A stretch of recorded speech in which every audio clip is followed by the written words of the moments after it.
सभी लोग अपने घरों में तुलसी जी के पौधे में दीपक जरूर जलाते हैं, पर महाराज आप लोग यहाँ पर बहुत सारी गलतियाँ करते हो, जिससे कि तुलसी महारानी आपसे नाराज रहती है और आपके घर में फिर दुख और परेशानी भी आती है।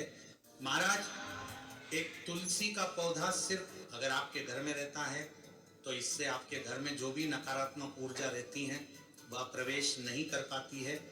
इसी के अलावा घर के सभी लोगों का स्वास्थ्य भी ठीक रहता है और धन संपदा की भी कभी नहीं आती।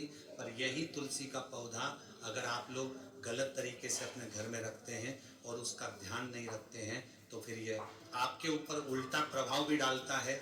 महाराज, कई सारे लोगों को तो तुलसी जी के पौधे के पास में दीपक रखने का सही नियम मालूम नहीं है और इस वजह से वह गलत तरीके से तुलसी के पौधे में दीपक जलाते हैं। तो महाराज, इस वीडियो में आपको ये सारी अद्भुत जानकारी मिल जाएगी और अगर आप गलती कर भी रहे होंगे तो वह सुधार लीजिएगा। गलती करना कोई बुरी बात नहीं है, क्योंकि जब हम गलती करते हैं तभी हम लोग सीखते हैं। महाराज, सबसे पहले हर किसी के घर में ज़्यादा नहीं तो एक तुलसी का पौधा जरूर होना चाहिए। तुलसी जी का पौधा घर में रखने से आपको फायदा ही होता है, कभी नुकसान नहीं होता। अगर आपके घर में तुलसी जी का पौधा नहीं है तो आप अपने आस पड़ोस से एक छोटा सा तुलसी का पौधा ले लें या किसी नर्सरी से जाकर एक पौधा खरीद कर लेकर आ जाए और उसे अपने घर में लगा ले। महाराज, अब जिन लोगों के घर में पहले से तुलसी जी का पौधा लगा हुआ है, अब वो लोग ध्यान से सुन ले कि आपको तुलसी जी का पौधा लगाते समय किस चीज का और क्या ध्यान रखना चाहिए। तुलसी जी का सबके घर में एक स्थान होता है और वह होता है घर का आंगन।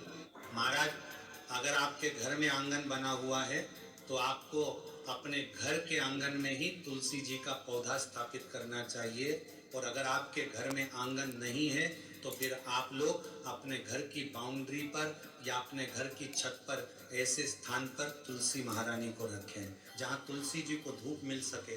महाराज, इसके बाद में ऐसा नियम है कि तुलसी जी के पौधे को कभी भी सीधा जमीन पर नहीं लगना चाहिए। तुलसी जी के पौधे को अगर आप जमीन पर लगा भी रहे हैं तो आप उनके लिए क्यारी बना दें और आप लोग एक गमले में भी तुलसी का पौधा लगा सकते हैं। महाराज, इसी के साथ में तुलसी जी के पौधे को या गमले को आपको ऐसे स्थान पर रखना चाहिए कि अगर आप तुलसी जी में जल डालें और अगर वह जल फैल भी जाता है या तुलसी जी के गमले से बाहर भी आ जाता है तो वह किसी के पैरों में न जाए, वरना इससे पाप लगता है। महाराज, इसी के साथ में अगर आपने अपने घर में तुलसी जी के पौधे को लगा कर रखा हुआ है तो आपका ये फर्ज बनता है कि आप उनकी पूरी सेवा करें। विशेष रूप से माताएं बहनें रोज तुलसी के पौधे में जल चढ़ाएं, दीपक लगाएं, अगरबत्ती लगाएं या धूप बत्ती लगाएं। महाराज, इसी के साथ में महीने में जब भी एकादशी पड़े या ग्यारस पड़े तो आपको उस दिन तुलसी जी में जल नहीं देना चाहिए, क्योंकि उस दिन तुलसी जी का व्रत रहता है। इसी के साथ में ऐसी मान्यता है कि हफ्ते में बुधवार और रविवार के दिन तुलसी जी को छूना नहीं चाहिए। महाराज, इस तरीके से तुलसी जी को अपने घर में रखने के नियम होते हैं। इसके बाद में अब तुलसी जी के पौधे में दीपक लगाने के क्या नियम है, ये बहुत ही ज़्यादा जरूरी है, क्योंकि आप सभी लोग अपने घर में तुलसी जी के पौधे में दीपक जरूर लगाते होंगे, तो ये बात आप जरूर सुने। महाराज, अब ये बात तो सभी को पता है कि तुलसी जी के पौधे में रोज शाम के समय दिया बाती करनी चाहिए, पर क्या हमें सुबह के समय भी दिया बाती करनी चाहिए? महाराज, इसका जवाब है हाँ, आपको सुबह के समय भी तुलसी जी के पौधे में दीपक जलाना चाहिए। अब प्रश्न ये आता है कि तुलसी जी के पौधे में कैसा दीपक जलाया जाता है, उसको रखने के क्या नियम होते हैं। तो महाराज, तुलसी जी के पौधे में मिट्टी का दिया रखा जाता है और इस दीपक को आपको रोज बदलने की जरूरत नहीं होती है। हालांकि हफ्ते में अगर आप एक बार साफ कर ले तो बहुत अच्छी बात है, अन्यथा रोज बत्ती को निकालकर दीपक को थोड़ा सा हाथ से ही साफ करके आपको दिया बाती करनी चाहिए।